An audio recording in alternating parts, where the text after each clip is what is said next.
Hi there.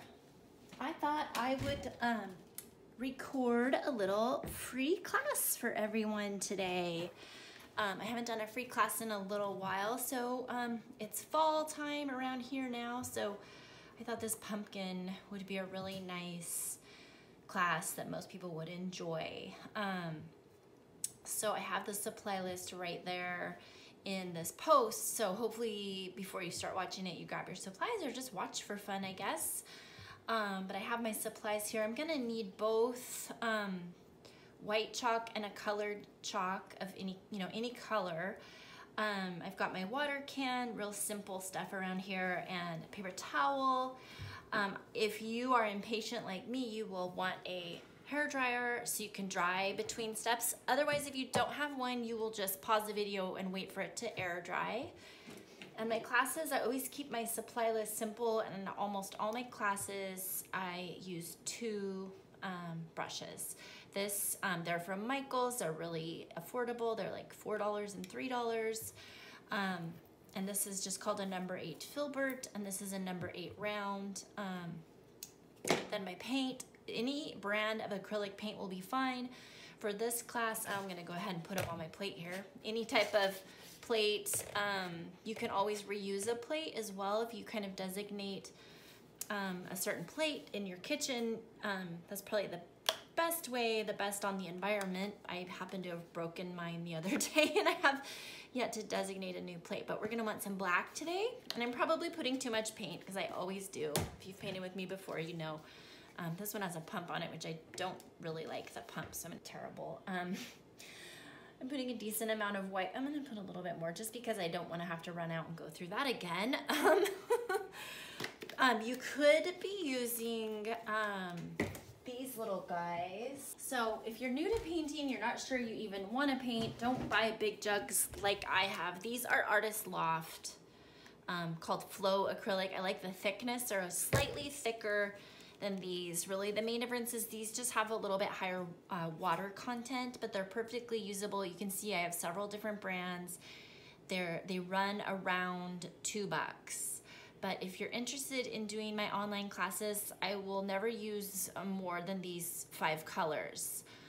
These are your primary colors, your red, yellow, blue, and then I add in white and black, and then we can mix any color that there is with those 5 things. So I don't send students out buying tons of stuff. This is it. And so it's like 10 bucks. If they're on sale, even less, okay? So it's not a big investment to get started painting at home. I buy these because I paint a lot and those just don't last me long enough. And these big ones are $10 regular price, and I usually use my 40% off coupon so I can pick up these real big ones for just a few bucks. I'm also putting blue today, and that's because there's green leaves, so I'm gonna mix my green. Now, if you're someone who already has paint, you could just use your green that you have, but I will always teach you how I mix my colors. So these are the only colors we need for this painting. I happen to be painting mine on a 12 by 12. That's what's under here. It's a 12 by 12. You could paint it on any size you want, but we're gonna use a 12 by 12 today, and I'm just gonna set this off to the side so I can see it. Sometimes I recommend for people to pull up the image on another device if you take like a screenshot of it, or else you're just gonna follow along with me and wing it. What I like to do, the reason I have a colored chalk is I like to sketch first. And I like chalk, you could use a pencil if that's what you have. I like chalk, it's just easier to me to erase. It doesn't leave marks or dents in my canvas. So I just started using chalk a few years ago, and it's what I've continued to do. So this pumpkin is sort of look at the general shape first. Don't look at all these little, we'll do that later. I'd like to look at the general shape, which is really kind of like, well, I do want to bring it in right here. I will bring that in. But other than that, I just want to do a nice general pumpkin shape. And now if you're painting with kids and the kids just want to keep it simple and keep a simple pumpkin shape like that, that will be totally fine. I just sort of liked the way these cool little lumps were. It just looked really cute to me. But some pumpkins are smooth and they don't have those big ridges. So your pumpkin is your pumpkin. You can do it your way. So once you've got just sort of a general pumpkin shape and it's kind of on its side, it's not straight up and down, so it's kind of like a bean shape, almost like a bean. Then I start to put in the little sections, okay? So the first section I'll do is this one that's right in front. So, well, actually I'm gonna draw my stem. Sorry, I lied to you. I think it'd be better if I put my stem first so I know where my sections are coming from. So I'm gonna draw this stem. Don't worry too much about that part. You wanna make sure that you gave yourself enough room that when it's time you can do this, but I'm telling you right now, I'm gonna actually paint over that area because I'm gonna paint all this background with my dark gray color. But the main part I need is this part of the stem, and to know I have room to put a big enough stem that I want. So if your pumpkin's way up here and you've got a lot of space here, you might want to move it down. See, I want my pumpkin to come pretty low. You know, and this is what the great thing about chalk, you can erase. So let's say I wanted to erase my first line. Maybe I want to erase that because that's the line I want to go with. What I do is I take my towel and I get it damp. And that will wipe off the excess chalk. Maybe I want to wipe that line. Maybe I want to wipe that line. So this is why I use chalk. It just comes off so easy. And don't worry about having some chalk showing still, like I do too. We're gonna paint right over that. Chalk is easy to paint over. It won't leave lines, and I just really like it. So now I'm liking that even better. It's really nice and round.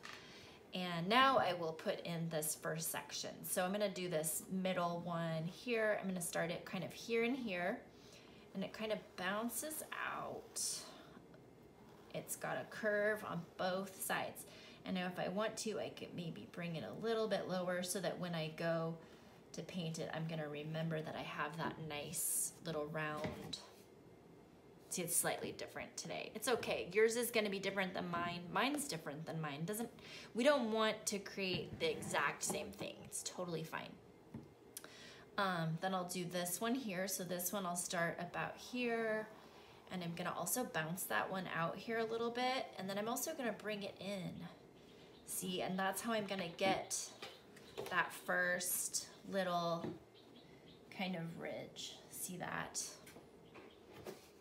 Like this. And when I go to do my outline, I can even accentuate it more however you want. The chalk is always just a guide to help you paint. You're not tied into it. It's easily removable and changeable. All right, so I'll just continue out going in this direction. Maybe this one I'm gonna pull in a little because I'm getting pretty close to my edge here. So that one I'm just gonna pull in a little bit, and then I'm gonna bring it in to here. So they're all kind of a little bit curvy. You want this nice curve, and then I could erase that little guy, and now I've got a nice little ridge there. And then this one, I'll do the same thing. I'll bring it in a little tiny bit, and this is my last one, and I'll bring that one towards there. So see how all these lines are coming from here, but they're not connecting. Well, they almost connect here, but mostly they're separated. They don't need to connect to each other. Okay, then I've got this guy, and that's fine like that. Okay, then I will add in this one on the left of the first one I did. So I'll bring that one out. It's up to you if you want to make it stick out further. Actually, I think I want to go more like that. Well, that's kind of large. No, I think I'll go here how I first started. So that's what I like about chalk. It's safer than paint. You know, say you paint it and it's not really what you want. It's so much harder to correct paint. But if you get a nice sketch on your canvas with chalk, it's gonna be a lot easier to paint. And if you're happy with your sketch, the chances are that you'll be happier with your painting. So it's just a great tool, I think. But you could also draw it. So just now, as I'm looking at this, I'm already deciding I want to make this a little wider and kind of pop that out even a little more, because this just looked really small and that looked bigger. So I would have been like less happy if I hadn't noticed that until I went to paint it. So that's sort of the beauty also of getting your nice design on that you like. There we go. See how it just looks a little more balanced, like they're roughly more the same size. Okay, then I'll do this one to the left of this. So again, I'll bring this one inward a tiny bit and out, and this is my last one, so I want to make sure I save a little space for that guy back there. So I'm popping that out, and then see, I can erase this little bit here, and then I'm just gonna kind of eyeball it and make sure it doesn't look too, you know, off. Make sure I actually like my drawing before I start painting it, and kind of erase anything that's extra so that when you do go to paint it, you know which is your actual line that you want. So I'm just using a damp towel. Make sure this has some moisture on it or you're gonna have a lot harder time wiping it. And then I'm gonna shorten that little guy back there so that I get that little ridge. Okay, I like it quite a bit. I think it'll be cute. I think I made this slightly too big. So no need to be perfect on anything. Well, for one, pumpkins are rarely perfect. You know, we're all at the patch trying to find this perfect pumpkin, but you know, it's very rare to find anything that's perfectly symmetrical. So don't get your ruler out or measuring tape and try to get everything perfect. Just get a shape that looks appealing to you. And it's like, that does look like a pumpkin. I like it. I can go for that. So that's the first thing. I'm not gonna sketch any of this stuff because you can see this is painted over the top of my pumpkin. So next I'm gonna paint this background all around here. We're gonna do one color. It'd be really hard to draw it and then try to paint around all these things, right? So we're gonna make a dark gray, paint all that, including that little stem I just drew. And all around here, this is pure black. It's just a little bit darker. You can barely tell, but I did want that to look like a shadow, but it turns out I made this so dark that you can't really tell. So if you want it to look like a shadow, you would make this part a little bit lighter, which I'm probably gonna try to do today.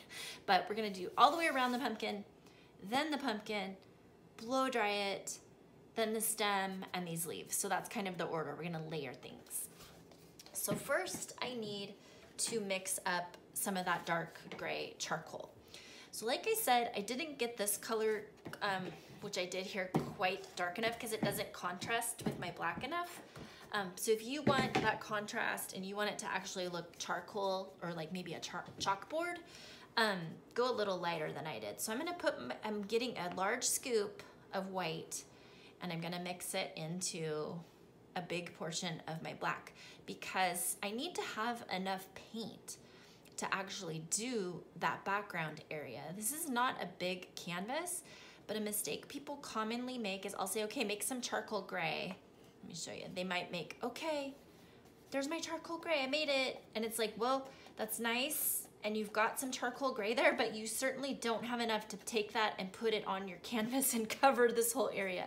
So when I say make a pile, you do need to keep some of your plain black, but we're gonna use this color in shading our pumpkin as well. So hopefully you can tell, like this is quite a large amount I've got here.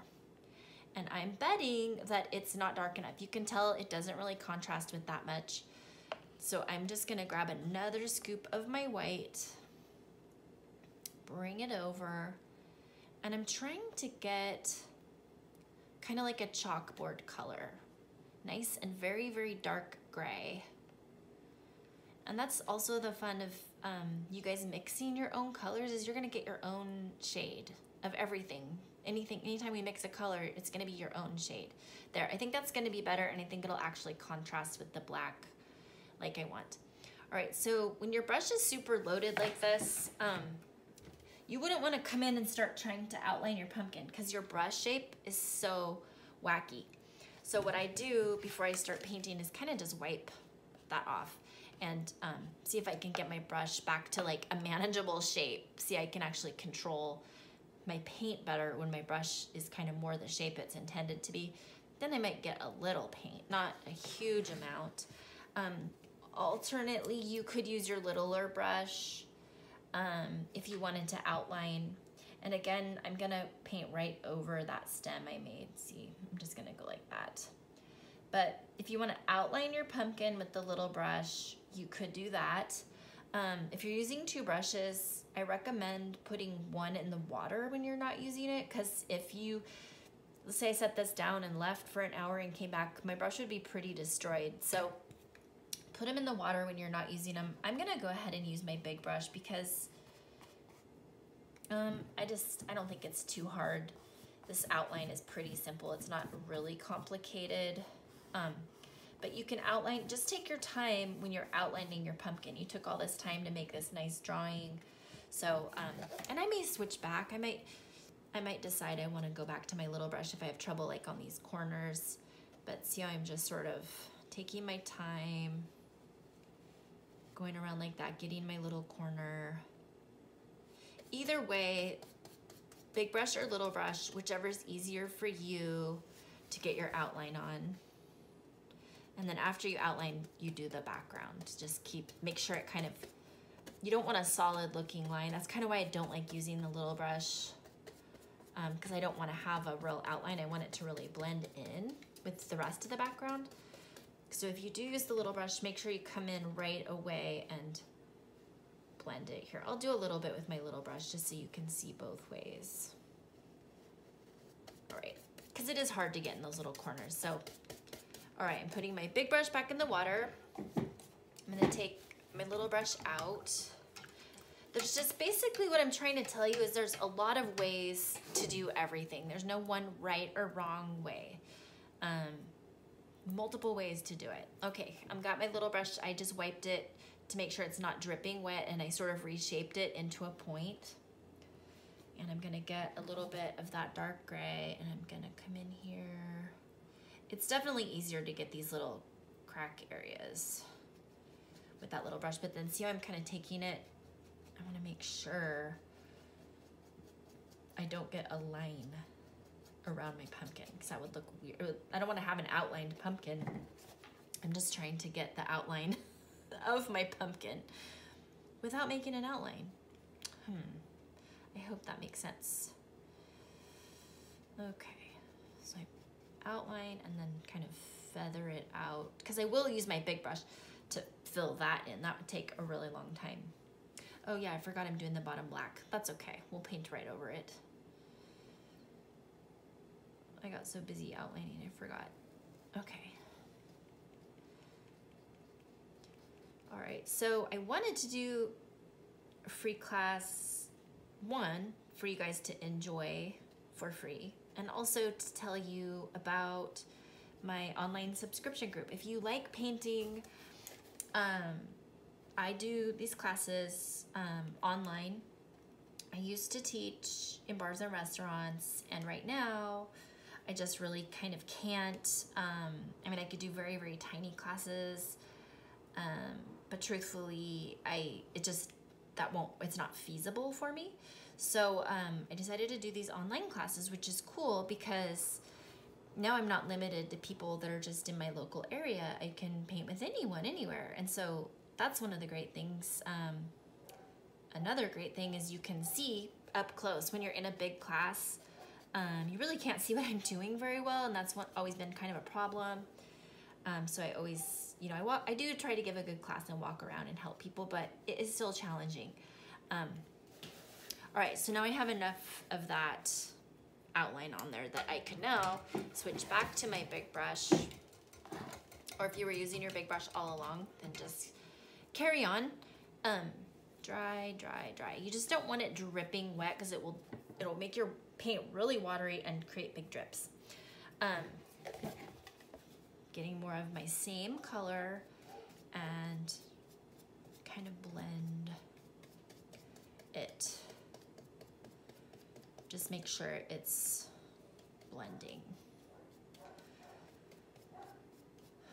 Okay, so I'm gonna do this all the way around, including, I like to paint my sides. Some people don't.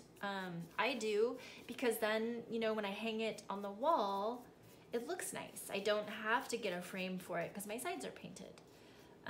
You always can get a frame for it, and that's cool too. But this way, it's just you stick a nail in and hang it up, and it's ready to go. And I like that. I like simple stuff. But these online classes, at first I was doing, you know, people just pay for each class, and it was $10 each. And I don't know, it just was hard to get people to get this one class and have to keep selling the one class and then make a new class, and each one, I did a Facebook group for it, and it was just really hard, and I couldn't figure out how to get the payment. And what I discovered was I could make a subscription Facebook group where it's one time a month. It comes out of your PayPal. You sign up. There's a link actually in this post. You click on the link, and there's probably a video there about the classes. If you don't have to watch that. If you go to the bottom, it'll say, I think it says sign up with PayPal, something like that. You can sign up. It's $10 for a month, and then next month it'll come out again. But you can easily cancel. And if you can't figure out how to cancel, you just go into your PayPal subscriptions and then cancel. It's pretty easy. But if you can't, I can even cancel it on my end for you, and you can message me. So it's no problem. You're not locked into anything if you don't like it. But it's really great because I started it in May, which means there's already, right now, there's currently, at this time of this recording, which is September of 2020, there are like 19 or 20 recorded classes. So you sign up, you automatically get access to all those pre-recorded classes. And they're all beginner. Anyone can do them. Your kids can do them. They're not too hard. I would say like 8, 9, and 10 and up, depending on the person. Everybody's real different, but I've definitely taught 8-year-olds classes just like this. In fact, this is the size canvas I use when I was teaching 3rd, 4th, and 5th graders. It's a real nice, manageable size for kids. And anyway, those are already there. And then I do 3 or 4 new classes a month. So you're gonna get access to tons of classes. You can pick and choose which ones you want. You might not like all of them, but chances are pretty high you're gonna like some of them. And you're only out $10. The supply list is simple. If you had the supplies to paint this today, then you have everything you need. And it's always the same. I don't add a bunch of colors.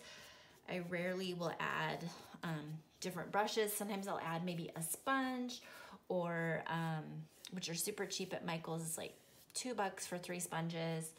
Or I might have you use a toothbrush that you probably already have that you get for free from the dentist or the Dollar Tree. I always try to keep the supply list really simple for you. So you're not out spending tons of money, and it's just a great fun thing for you, or you and your family, or you and your neighbor. You don't have to get a subscription for each person in the family, or each person. Your sister can come paint with you. It doesn't matter. You can have one subscription and have your friend over or whatever. But I want to tell you about that. So that is why, that way I can talk to you and do this painting. I think I like this color. It's slightly lighter, so I think that when I go to do this black, it's gonna show up better. But I did kind of goof because I accidentally painted that. So this is why I like the blow dryer.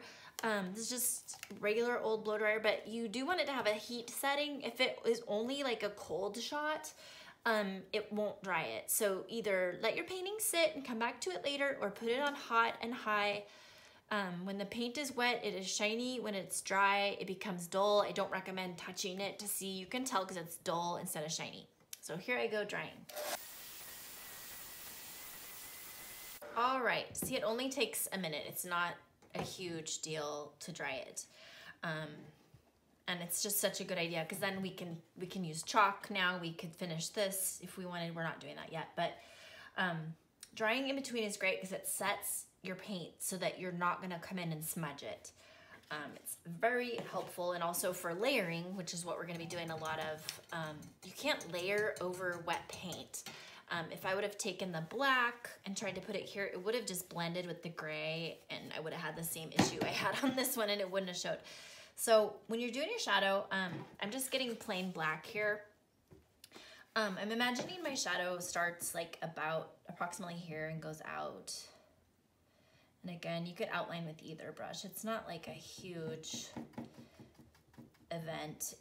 You could leave it off if you want your paint, you know, if you don't want the shadow, just skip it. You can always change stuff.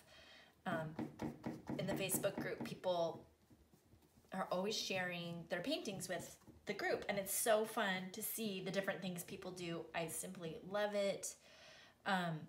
We don't want to be cookie cutters. We don't want to be robots. And that's confusing because I'm teaching you a guided class, but at the same time, I really want people to bring their own ideas and their own self to it. And you really can't help but do that, because no matter how hard you try, we're not going to get the identical painting. Like I said, I can't even really get my own painting identical, even though I'm the one that painted it. And so I'm going from about here, so it goes a little bit about here out, and then here out. Now, if you're really into painting your edges and like it to match, then you would paint, you know, the bottom black as well.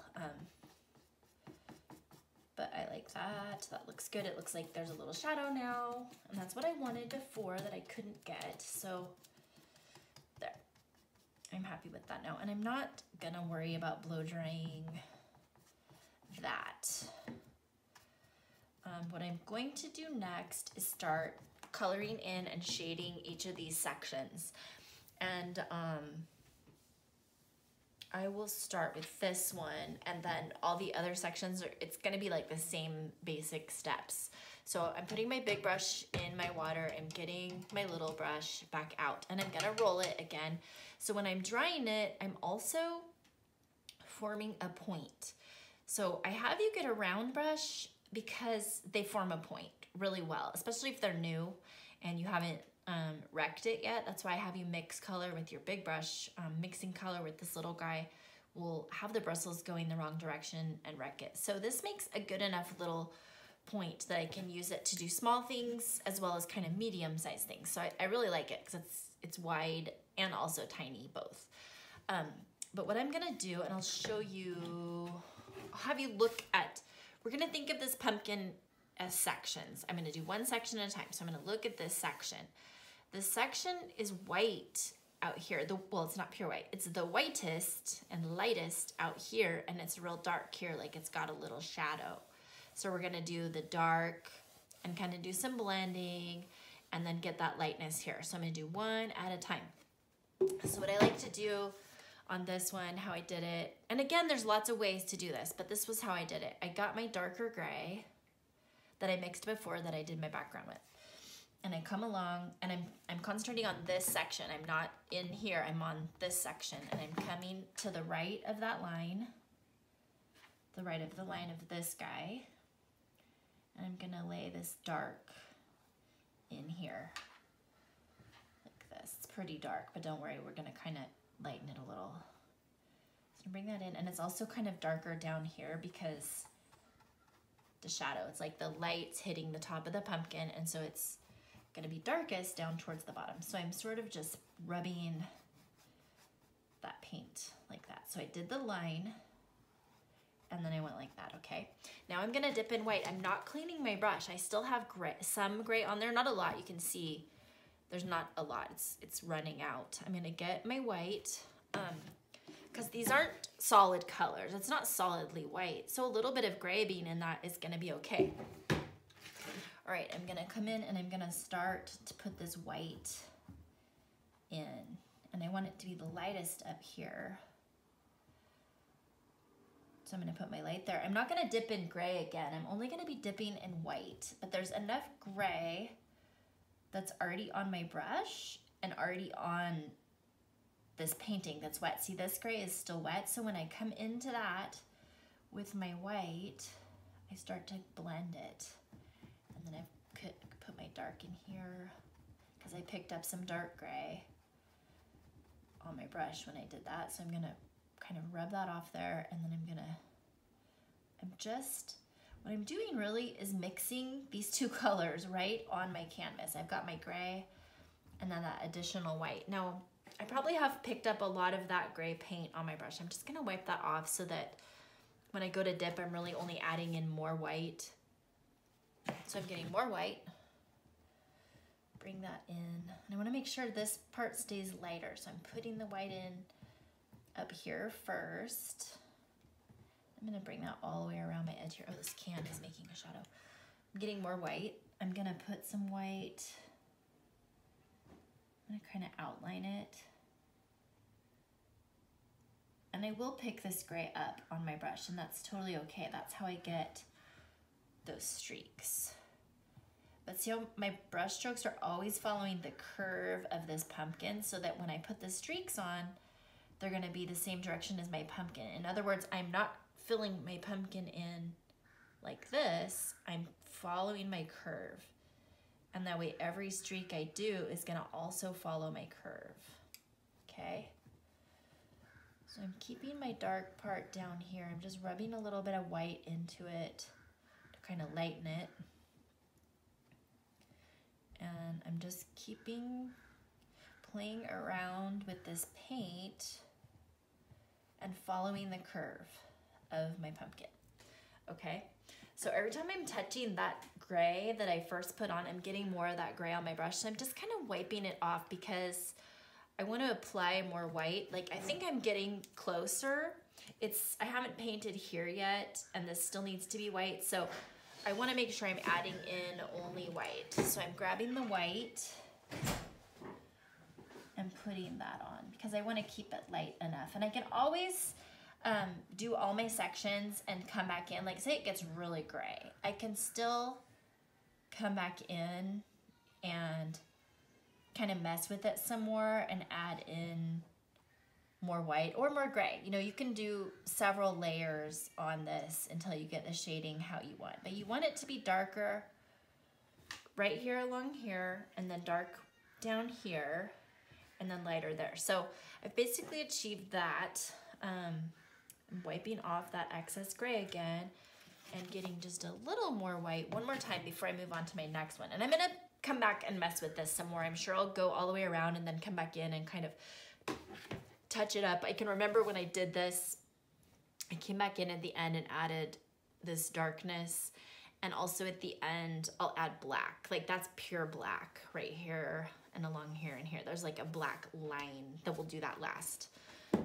So I'm just putting a little more white just because I want to make sure I've got some nice lightness and I'm following my curve. There we go. There, that's good enough for now. And I'm just gonna do basically the same thing on each section.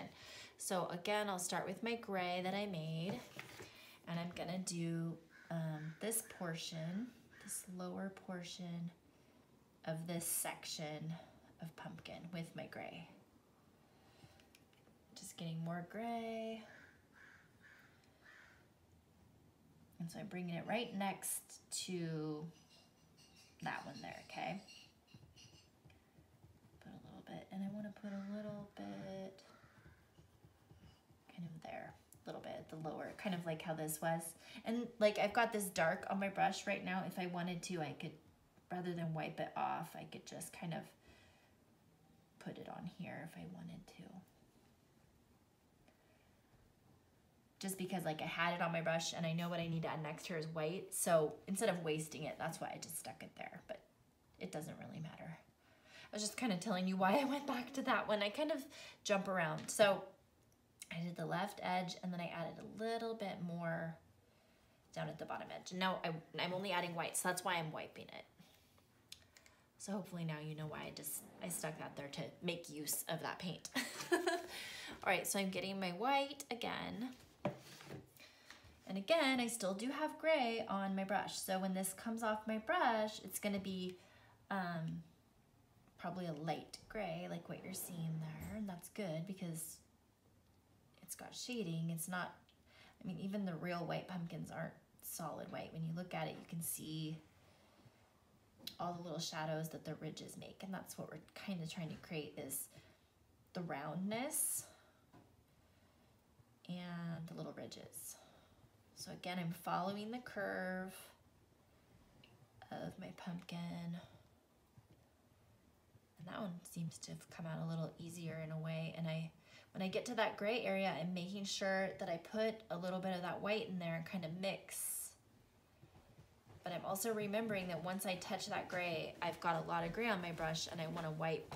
And you can see it come off. You can see the gray come right off onto your towel. So I'm adding white again because I want to do a little bit of white. There's like a little bit of white on these edges. So I'm putting a little white in there, kind of right on the very edge and up into that. So you got to kind of blend. I just used white to kind of blend that darkness there. And I kind of feather it upward.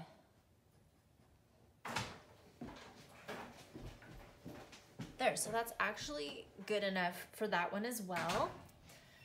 And you know, if you've never blended, don't freak out. It's like, blending is one of the harder things, and I did pick kind of a hard one for a free class, but it comes out so cute, and I think it's worth it. And I do like to challenge you guys, because sometimes I see the classes that people do and they're like just a little too simple, and they're also not as visually appealing. So sometimes a class might be a little harder, but challenge yourself and give it a try. I mean, you don't really have anything to lose.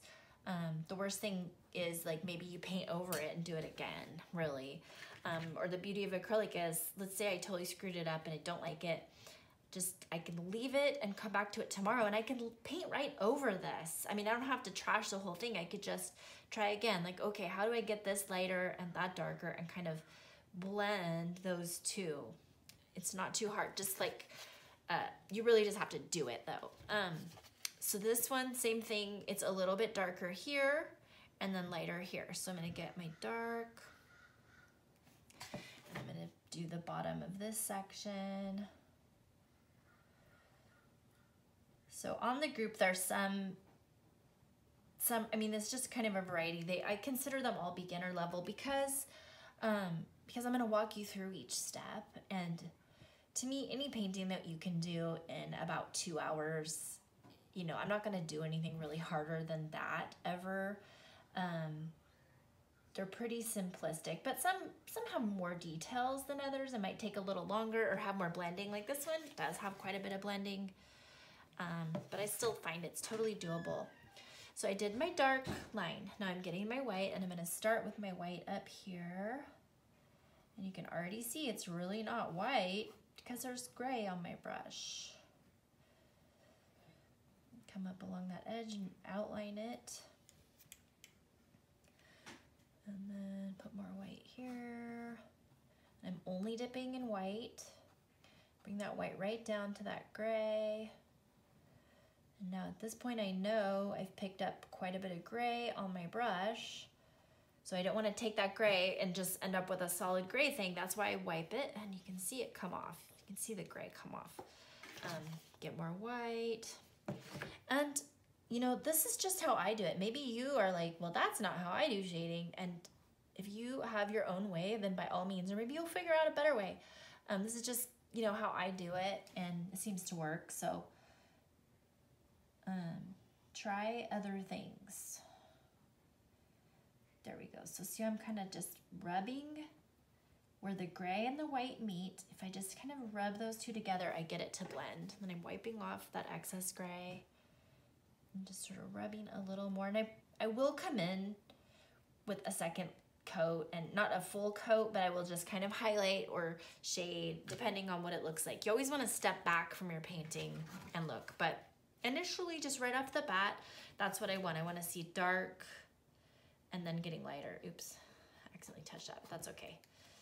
See, mistakes happen, and I'll just get a little more dark. I always make mistakes in class, and that's actually good, I think, because then you see how to fix it. So I just put some dark right back in. I just accidentally touched it.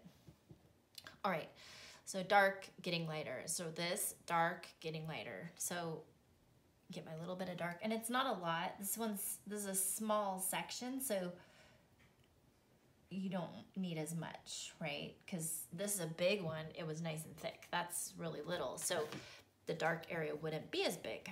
All right, so I got my little dark section, get my white, just fill in this area here. And I'm kind of avoiding my stem because I'm gonna just paint a stem over that so it doesn't matter. There, so I put my light in, but I got little streaks of gray. And it stays darkest down there.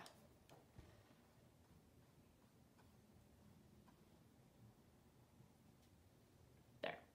So we got half. Now we're gonna do this half. So this one's the only one that's a little odd.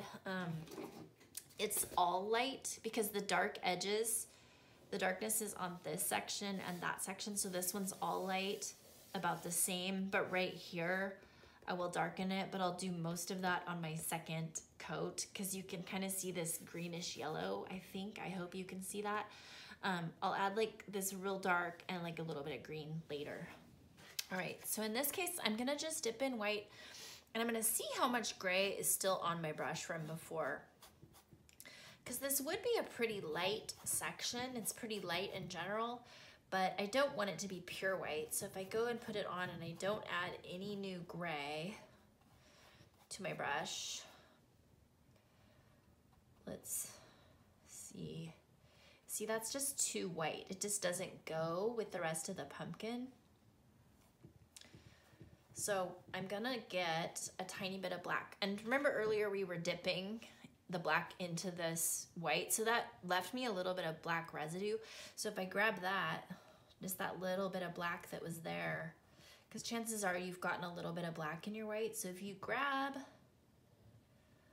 a little bit of that section, you'll be able to get some of that.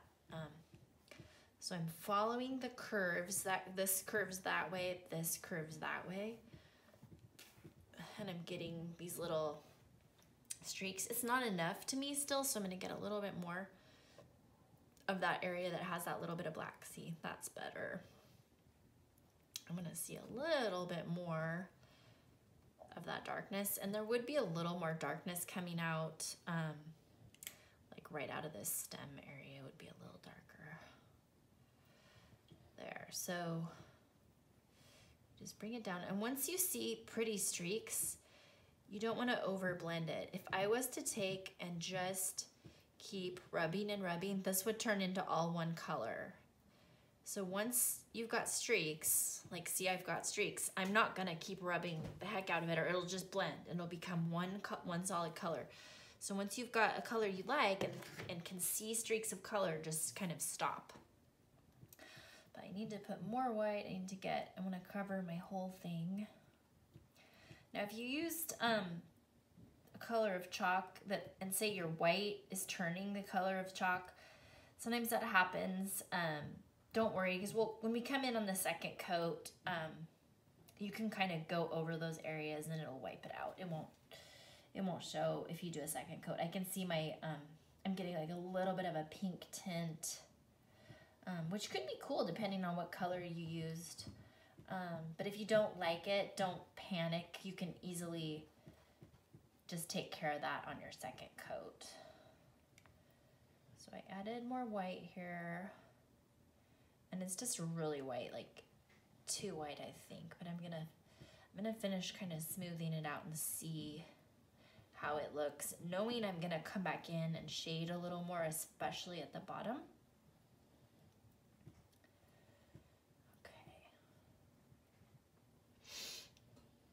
Well, I actually think that'll be fine because I'm gonna shade that bottom and I can always add a little bit more later. I think it's gonna be fine. I'm gonna leave that for now, and when I shade the bottom, then I'll look at it and see. So I'm gonna do this next one. So this one's the same as we did these, but we're going reverse. So my dark edge is this edge and that's my light edge. So get my gray. Here's an example of a brush that's all clumpy and loaded. So I'm actually gonna wipe it off. You could either clean it in your water you know, really clean it all the way, or just wipe it on your brush and try to get all that gunky residue. You could probably just see it was all gloppy, and you won't be able to really control it if it's all gloppy like that. So I frequently clean my brush, reshape it, and that way I have a tool that works for me. And the other thing I like to do, I often turn my canvas so that my hand can reach. When it's, I could tell I was gonna have a hard time going like that. For my particular hand, I know that I want to turn it because I'm gonna have a lot easier time painting at this angle. So come in here right next to that. That is really dark. I know I grabbed gray, but it looks like incredibly dark. I'm just adding, I just got a little bit lighter gray here. I'm coming right next, so I don't want to leave a gap and I don't want to see chalk here. I'm basically gonna have everything covered at this point except the stem once I finish all my pumpkin sections. So don't leave little gaps. Make sure you're covering all the spaces.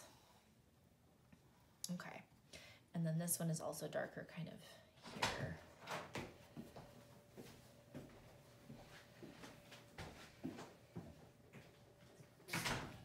Okay, that's a good start. And then I'm gonna get my white, start putting this on out here in this area and kind of see what I get. See how I'm following that shape.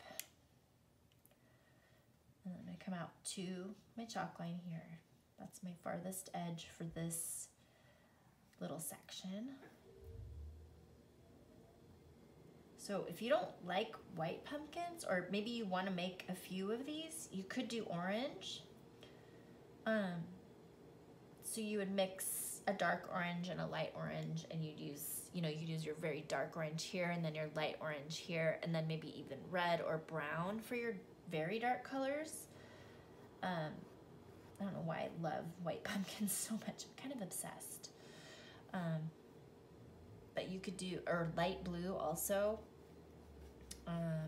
You could do any color, and you would just follow the same sort of guidelines with the shading. You would just have, your dark color here and your light color out here, and you'd be just fine, and it would look cool. And it might be a fun experiment. You could also write words, maybe your family name, or harvest, or gather, or whatever type little saying you want. You can paint stuff like this on wood. So lots of fun things you can do with acrylic paint. All right, here we go. I'm liking it. I'm getting it. It's getting closer to looking like a pumpkin now.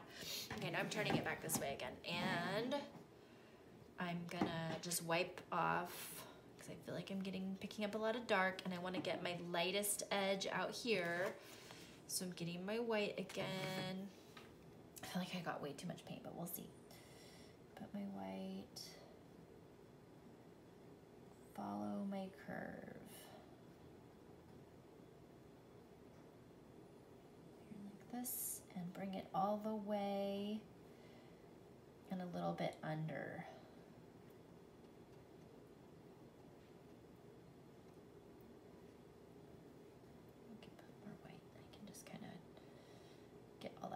Of there.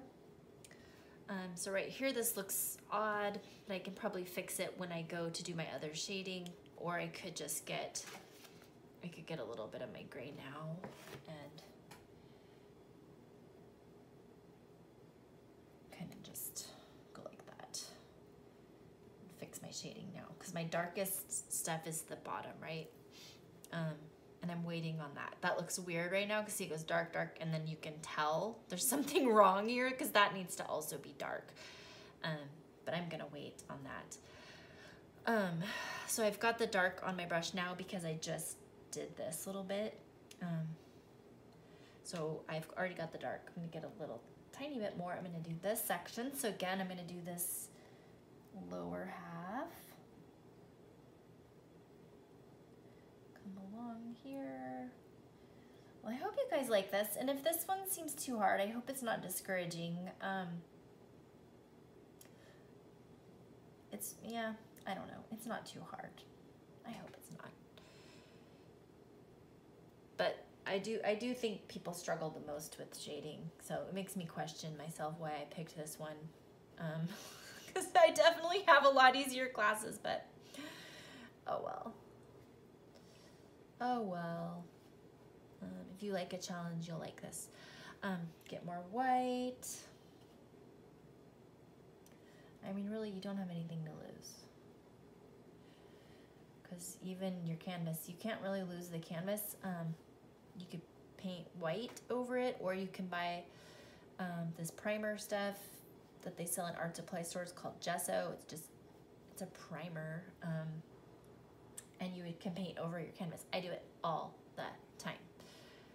Today I used a brand new fresh canvas for you because for classes, when I'm painting over a used canvas, it's just harder to see what I'm actually doing. Sometimes you can't tell if it's something I just did today or if it's something left over from the first painting. But I paint over canvases all the time, anytime I can,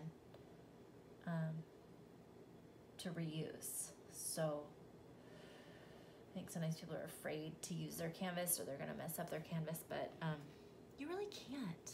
You can just redo it. All right, so that's good. See, it's darker, lighter, darker, lighter. It's all going great. I will do this guy. Same exact way as before. It's just a repeat. Dark here.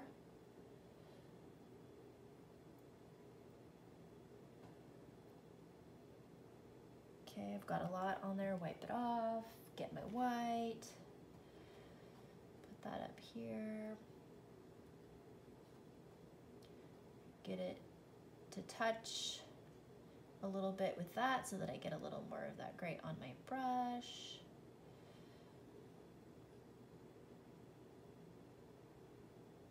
And rub that in. Really don't want that like that. There we go. That's better. Cool. All right, that's a great first step. I would normally have you blow dry this if it's wet, because when you go to do a second coat on your acrylic, if the first coat is wet, all that's gonna happen when you do your second coat is you're gonna wipe off your first coat. And this is a great painting to layer and build up. So I'm gonna give it a quick blow dry again, just so I can build up and not wipe off my previous coat. All right, the first one I'm gonna do is this because it's bothering me the most because it doesn't look right. And I'll bring this forward again, kind of hold it. Hopefully you can see. I want this darkness here. And I'm gonna put, well, I'm gonna wait and put the green when I do my green leaves because they're the same color. So I'll grab that green and put that in when I do that, I think. But right now, I'm definitely gonna come in and add the dark at the bottom and it'll be pretty easy. It's basically like how we did the bottom here. So I'm using my little brush. I'm not super worried about shaping it because I'm not making any fine lines, but I do want it dry so it's not gonna drip. Make sure you dry it because a lot of times water will collect down here in this area as well. So I've dripped on my painting many a time like that and it's a real bummer. So I'm getting a little bit of that dark gray that I made, and when you're shading like this, you don't want to have a hard edge here, like a solid edge. It's solid here, you can kind of see, but up here it feathers out. So I'm gonna start at the bottom and feather upward like that so that I can get kind of softer lines. I was doing it here, but I didn't point that out. So I'll do it here. And if yours have a hard edge here, you can do this right over the top of it. So I'm gonna come close to the bottom, but I'm gonna leave a little bit white at the bottom, and I'm gonna come up. But see how I'm just kind of lifting off and feathering it upward. Now you can make this just kind of a small thing or go a little bigger. It's up to you how dark, you know, how large you want your dark area, but I'm gonna go about like that. And I'm gonna layer the green stuff right on top of that. So it's okay for this edge to be sort of harder, but this one I want to kind of bring up like that. okay? And if you want to see some more darker streaks, you can I could kind of bring, I have a lot of water in my brush, I can tell, because it's, I don't know if you can see on camera, but it's kind of thin and watery. But that's actually kind of nice for shading, because I can go like this, and maybe bring a couple little bit of darkness in through there. I could, if I need it to be a little darker around my stem, I could apply a little bit of that there. I'm just wiping off this excess water. It's too watery. But I want it a little bit darker here where it comes out of my stem. So bring those in a feathery way downward, right? And these kind of were chunky, so I'm just sort of smoothing that out. Now let's say you got a little too dark there. What if I say, oh, Michelle, that is not really what I wanted. Super easy fix. I can get white, and I can just sort of put that white back in. And that's how I'm gonna layer and build up this pumpkin and give it a lot of interesting textures and shading. Same here, that's a little dark, so I'm getting a little bit of white, and I'm gonna bring that white in there. It'll still be gray, but maybe just not quite that dark. Okay, so I can even bring that white into this a little bit and maybe pull that gray up a little more. You could really, you're just gonna kind of play around with it until you get some pretty streaks of gray, white and gray mixed in there. And see, I have my chalk, you might not be able to see, but I have that real pink chalk line here.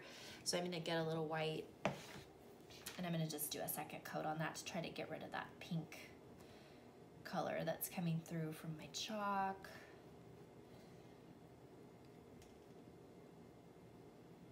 I'm gonna go over this a little more. I'm really just trying to kind of wipe that pink out. And see, because this gray is wet, I'm picking up a little bit of that gray there, and that's great. Because nowhere on this pumpkin is it really solid white. It looks like a white pumpkin, but it's gray. There's almost no pure white on here. I wish I had something white to show you, but it's not white, it's gray. That's white. See how the difference? It's really not all white. There's a lot of gray. So when you're doing this and coming around again here to get that edge, if you get a little bit of that gray on there, it's totally fine, because you actually want everything to be a little bit light gray, not really white. I'm just getting a little more gray here because I got a little more white in my gray than I wanted. So you just kind of go back and forth with it till it's kind of blended, and you've got the darkness here, but it kind of still kind of comes up into your pumpkin. And you saw me, I made a mistake. I got too gray there, so I added white. I could still do that again. I could put more white, or maybe your pumpkin's all really gray and you need more white. I could definitely get more white. Let's see, where's one? This one's one. This is really grayer than I want, so I could put more white on there and really bring my white back out. Okay, so you're gonna look around on all your sections, and some of them might be perfect. You might be just going, wow, that's already just perfect. I don't even want to mess with that at all. But like that one, it was almost just too much gray, so I'm putting a little bit more white on that. I'm kind of avoiding the lower area because that's fine, but it wasn't very white up here, so I keep saying white, but really it's light is the actual, because really nothing on this is pure white, but I want that lightness in that top half. So that, it does a lot. It really makes it look like it's three-dimensional to have the lighter edge in the bottom, because it creates that shadow. It makes it look like it's an actual section of pumpkin. Same with this one. I think I'd like to see more lightness there, so I'm dipping in some white. Bring it right along that edge. But this part's up to you, and when you're at this stage, it's super helpful to stand back and look at it just to see what you're seeing, because when you're really close to it, you know, just a few inches away, it's hard to really see. A lot of us tend to look at the flaws and go, oh, I don't like this, it's not like hers, or I want it to be like that. But when you stand back, you'll see the truth. You'll see, is it really as bad as I think? Or if you really do have a problem, you'll also see that and go, oh, I see what I need to do. When you're a member of the group, you can message me and show me your painting and say, I don't know what's wrong with this, what do you think? And I can look at it, you know, from my perspective as well and offer solutions. And that happens quite a bit. People will do their painting and say, I don't know if I like this or that, and I'll say, have you tried this? And then they'll try it, and we work it out together. So besides getting the tutorials, you have access to extra help as well, which sometimes people like. Everybody's at a different place in their art journey. Some are just beginning, some are already super comfortable, but I am here for you. That's part of the service I provide, is being able to help you out with your paintings. So you can send me pictures and I'll help you out with that. All right, so I just shaded that a little. I made it a little darker here, a little lighter there, just to give us that dimension. I don't know, I actually think that one's pretty good. Maybe a little more lightness. Like if I do compare it to this one, you can kind of see it's a little lighter through there. So when you're adding the lightness and you really want to make sure it's light, just kind of clean your brush, because we're picking up gray most likely. So clean off your brush, get the white. I'm gonna turn it because I just know I'll be able to make a better curve like that. And also I've got some of that pink on this one as well. So come, make sure you've got nice, it looks good to me to get nice clean edges on your sections. And then I just noticed this curve is weird. I want to kind of curve that a little bit more. So also when you turn your painting different directions, it's a very interesting concept that you see things you couldn't see. So that's another thing you can do. When you're turning it different directions to paint, you might gain a different perspective. But I cannot recommend enough to stand back when you look at it.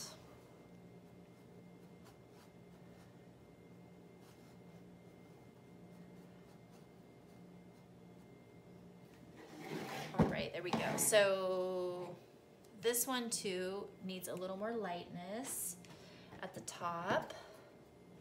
And sometimes just by adding the lightness at the top, that might be all you need to do, especially if you've got it pretty dark at the bottom. You might not have to do anything to the bottom areas. Sometimes just like that really helped a lot. And I'll do this one too.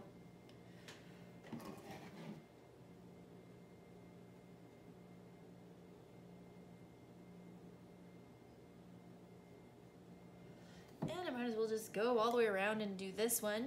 It needs more of that lightness. If any area is going to be actually white, it would be these outermost edges, because the light would be shining on those.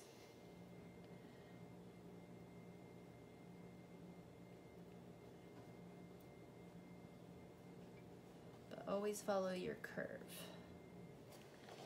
And this one too. And I'm going to add that green stuff in when I do my stem and add those leaves.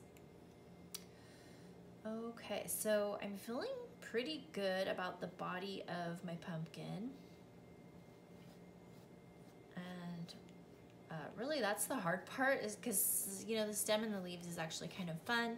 I did mine a certain way, but another tip, you know, you can look on Google and see images, and maybe you want to make your leaves different. I've seen a lot of different ways people do stems and leaves. There's no, like I said, there's not only one way to do it. So you can always like Google some images and see different leaves. I think these are kind of cute and they're kind of easy, but sometimes people put really big leaves on their pumpkins, and that's what pumpkin leaves really look like. Really, they're not small like this. So that's your choice how you want to do that. Just adding a little more darkness right here. So once you're done playing around with that, we will put the stem in, and we're gonna have to draw it. And so if this is wet, you'll want to dry because we're gonna use chalk.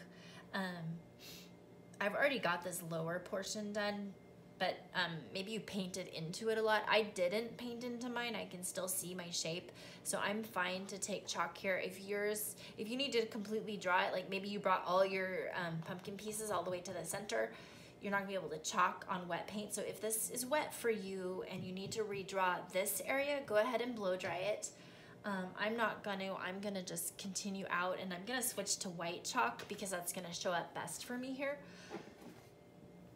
So I'm gonna grab this guy and look at it just, you know, for a reference.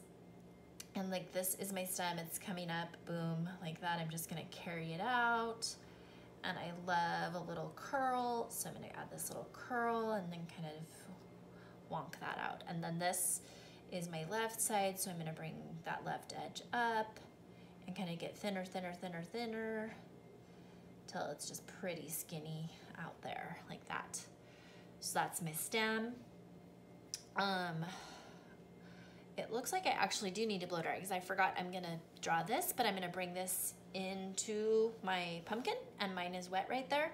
And you can't really do chalk on wet paint. I don't advise it.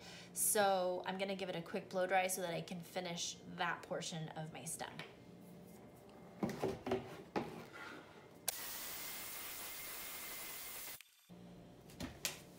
Okay, so it's nice and dry, and you guys are probably picking up that I use the blow dryer a lot, and mainly it's because I don't have the patience to wait for things to dry. So again, I'm going to try and kind of do a similar vine that I did here. So I'm gonna use my white chalk up in this area. You can make it however you want. I'm using the white there. If I use white down here, you won't be able to see it, and I also won't be able to see it, so I'm just switching to my colored chalk to add that last little bit. Hopefully that comes up on the camera. I know it's gonna be a little hard to see, but that's that. And just remember, your chalk is just a guide for you. It's not like you can't wipe it off later, because you can. Just like I showed you before, we can erase it. So that's on there so that I can now paint my stem. So let's do that, and we're gonna use the little brush mainly, and I think actually entirely. So actually I'll bring this back. I'll have it up here so you can hopefully see both. Cleaning my brush out, making sure it's nice and dry, and I've already got my gray. If I used this color gray to paint my stem, it would be fine here, but it's not gonna show up here because that's the same color. So when I go to grab my paint for this, I'm going to get white and gray, and that way I know I'm getting a little bit of a lighter gray. So I'm gonna get my gray and my white, okay? I don't need to mix it. I'm just gonna start putting it on. And I have this up here, I'm hoping you can see both, because I want you to see the way I'm putting it on. See how this stem kind of has these curves? So I'm gonna put it on like that, and my streaks that I have, due to the fact that I have gray and white, should show like this. And then I will accentuate and add extra white, and I will also take some black to really make sure they show, but I'm still gonna apply my first coat this way, just so that I get that already going. Kind of like how when we painted our pumpkin, we did everything like this, and those layers just build and they add that curve. So this is the same idea. I'm getting gray and white again, just reloading my brush, and I'm gonna put it on so you can see that's the direction. And I wanna make sure I'm covering everything down to here. I'm gonna use quite a bit of black around these edges, so it doesn't matter a huge amount, but I do want to get it all covered like that. So now that's all covered, all my lower areas covered, and then I'll continue gray and white, and I'm gonna come up here, and I'm just gonna keep adding. It's kind of like a unicorn horn where I'm coming in and I'm putting it on like this. You could do it again. You could do it however you want. I just liked, when I was looking at pumpkins, I liked the stems that had that curvy kind of spiral. All right, so gray and white again. And if it's not showing up, make sure you're getting enough white, because you do want it to show on here. You don't want it to be the same color as your background. Now you can see I'm not getting all the chalk covered. I could either take extra measures and make sure I cover the chalk, or when I'm all done, I can give it a really good blow dry and wipe off the chalk residue. So when I get out to here, I can't make a spiral out there. It's too small, but at least I've got some started. You know, you can probably see them through there just to kind of give it that shape so that when we get to it, we've already got our spiral started. Out here is gonna be a different story. And you're also gonna wanna clean your brush on purpose for the sheer reason of reshaping it, because this is an event where you want a small brush to be able to make these small lines, okay? My biggest tip for making small lines, clean your brush, hold your brush like a pen or pencil, and get small amounts of paint. So right here, I have this gray and white already here, so that's where I'm gonna grab my paint, because I want it light enough to show. I just have a tiny bit of paint. I'm holding it super close. If you need to turn your painting so your hand can reach it, that's fine. I'm just gonna come in. Also apply light pressure. If I press hard, it's gonna make a bigger line. So if I press hard, like here, I'll start to press harder so that I get a bigger line, because that can be big out here. But here, and the tip, I'm not pressing hard. I just apply a light pressure. Barely, you can, like the smaller the line, the less hard you press. Okay, so I like that, and I naturally, on accident, got this little white line on there, and that's great because this actually is gonna be lined white. So sometimes things like that happen. It's like a little happy accident. So I like that. And now I'm gonna do the same thing. I'm gonna make this line that comes through here. So you're wanting to use like kind of a lighter gray, definitely lighter than your background. So don't dip right into that. I'm gonna just dip right where my white and gray already kind of are, right here. And I'm gonna get a nice, like lighter gray that's gonna show up. Not so light that it won't show here. I don't want white or it won't show, right? So it's gotta be gray, but not dark. All right, I'm just gonna start this guy right here. It's just coming out of nowhere, attached to the stem. Art doesn't always have to make sense. Who knows why this vine is here. You get the liberty to do cool things like that when you're the artist, and it doesn't have to make sense. Okay, so I'm definitely gonna have chalk that I'm not covering here, and I'll wipe that off later. I'd rather have a skinny line with chalk showing than try to make a thick line just to cover my chalk. That's silly because the chalk wipes off. So especially where this pink one is, where I was trying to make it really dark for you to see. I don't care, I'm gonna leave it. And next I'm gonna put on my leaves, and then I'll blow dry it, and then if there's still chalk showing, then I'll worry about that at that time. It's not time for leaves yet. I think what I'll do now is the black texture details. You can see the difference between this and this. There's a little bit of black along this edge. Again, the light would be coming from here. That's why this is light here and dark here. So I'm gonna do the black along this edge and kind of around the pumpkin to accentuate that, and try to add a little bit of blackness right in here to give it a little extra shading so you can kind of see the difference.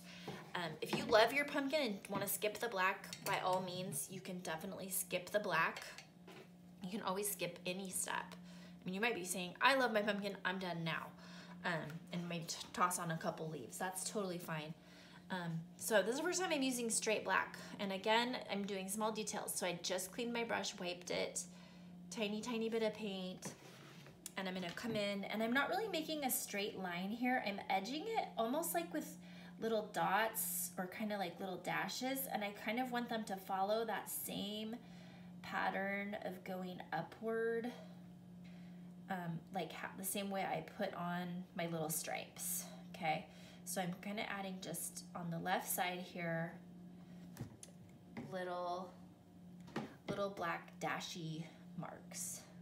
So it can be as big of an outline as you want or as small. It doesn't have to be a big thing. That's actually pretty good, but I can tell it looks strange how it stops here, so I'm gonna make sure and bring it up. You know, maybe it gets smaller. I'm doing a little smaller up there. This one's turning out slightly different than my other one, but that's okay. Come up. There, that looks a little better. It looks more natural to have it continue there. By that point, it's so small and it turns, so that you don't really need to worry about outlining that. That's good. And then I'm gonna use the same kind of dashes down around here, kind of in this crack of, it would be the darkest down inside of this, where the stem is coming out. It'd be like no light would be getting in there, so it'd be real dark. And come along this edge, and I'm gonna come over to about here and call that good with that. And then on this one, I kind of felt like I might have done a little overkill on the black. So it's up to you how much you want to do. Like you could do, if you really like the darkness and you think it looks good, you could put, I don't want to do too much. I think I did get too much on this one. But like if you wanted to, you could bring a little bit of it, kind of actually bring them up, you know, into your curves a little bit. It really depends, you know, on you and what you think looks pretty. The great thing is, if you get too much black, just come back in with your light gray and just go over it. Go, I do not like this black, it's too much. Like maybe right here, let's say I decided that was too much. I could just grab my gray again and just kind of wipe that out a little bit with the gray.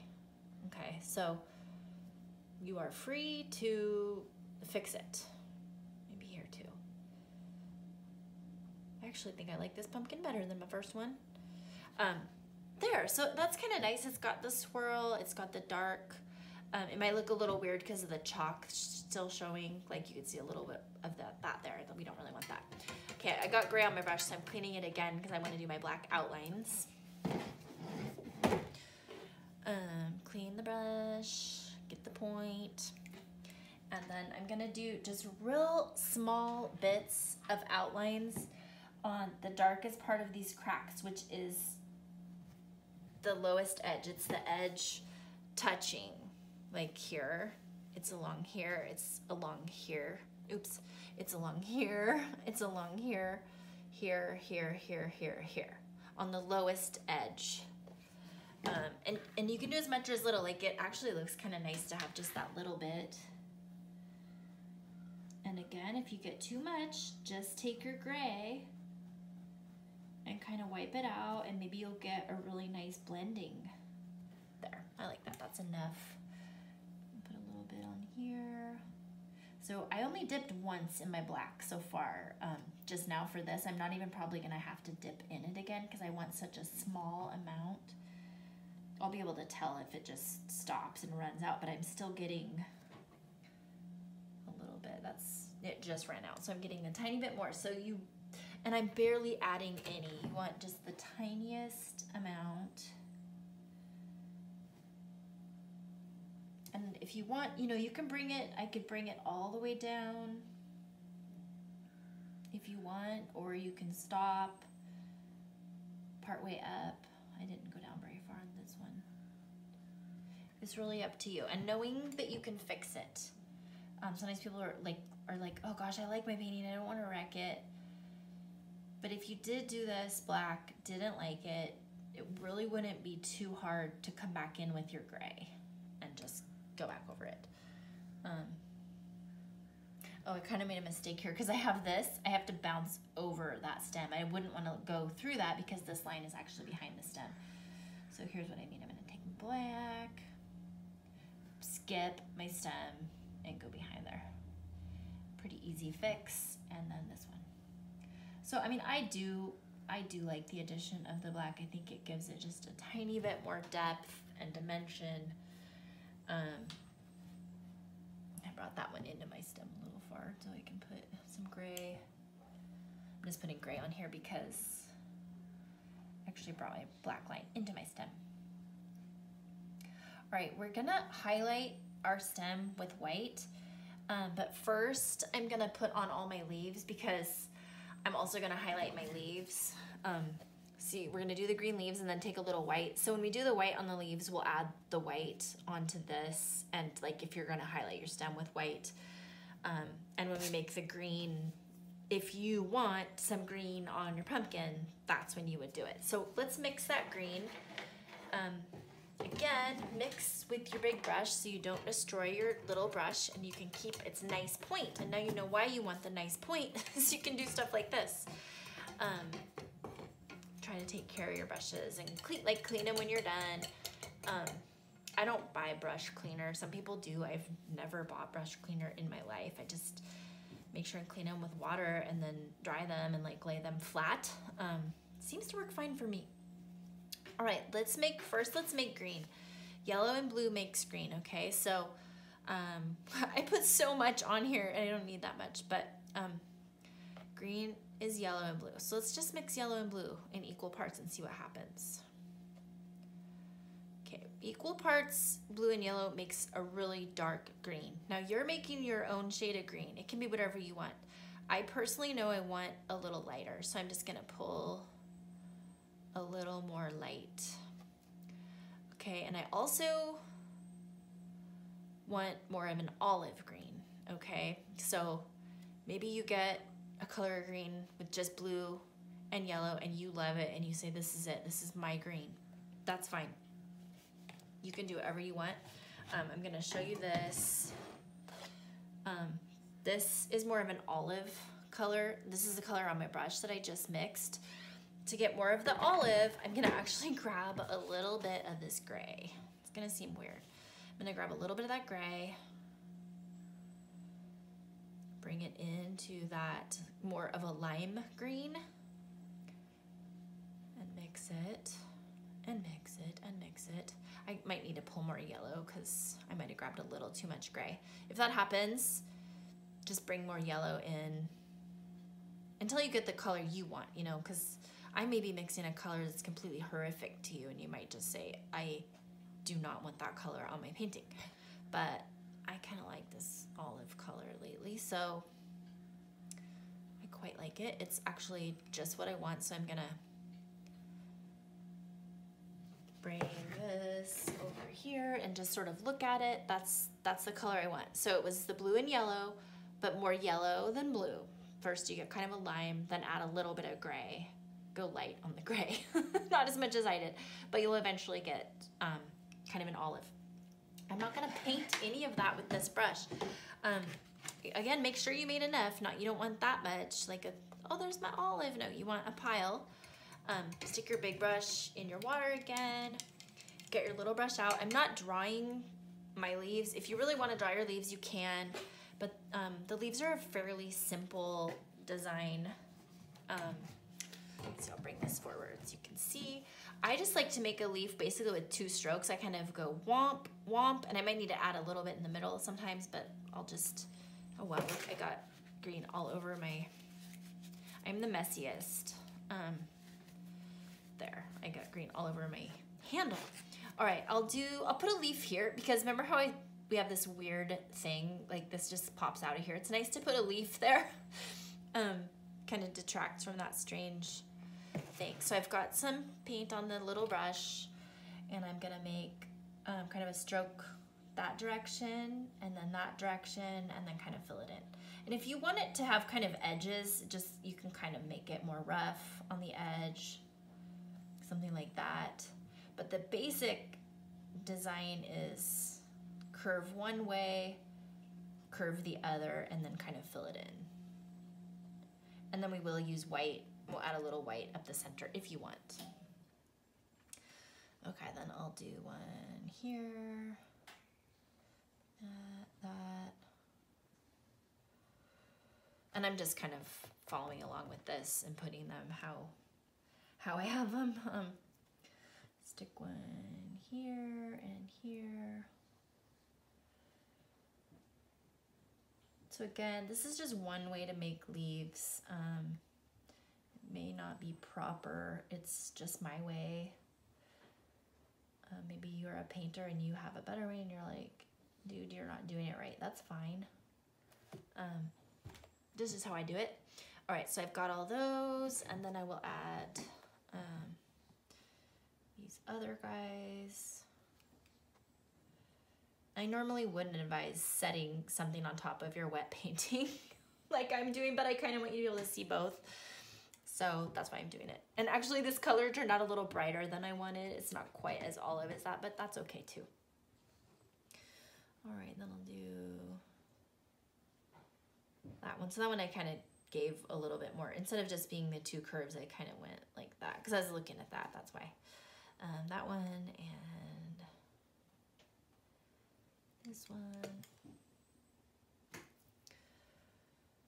And if you want to put more vines and more leaves, be my guest. That's definitely something you can change. It'd be pretty to have leaves down here, whatever you want. But I did say on mine, I put a little bit of a green in here. So I've got green on my brush already. I'm just kind of coming in. You can totally leave this off if you don't like the look of it. Oops, I think I need more yellow in that. It's just because my color wasn't quite right. I'm just putting a little more yellow and gray because that just looks too green. I want it to be more of like a mustardy kind of color, so you can see it here. Again, you could leave it off. You definitely, especially if you're afraid of goofing it, don't have to add that. But I like it. Like a little bit of color. So I'm putting some down here too. And I kind of like that addition. It's too green right here, so I'm putting a little more gray. It is great that I mess up so much when I'm painting, because then you see. So I'm just putting a little more gray to tone it down. Like, whoa, that's like, it's like my pumpkin has grass stains or something. It's not exactly what I wanted. There we go. Oh, there we go. So what I just did was grab a little gray just to kind of tone it back down a little. I'll do that again over here.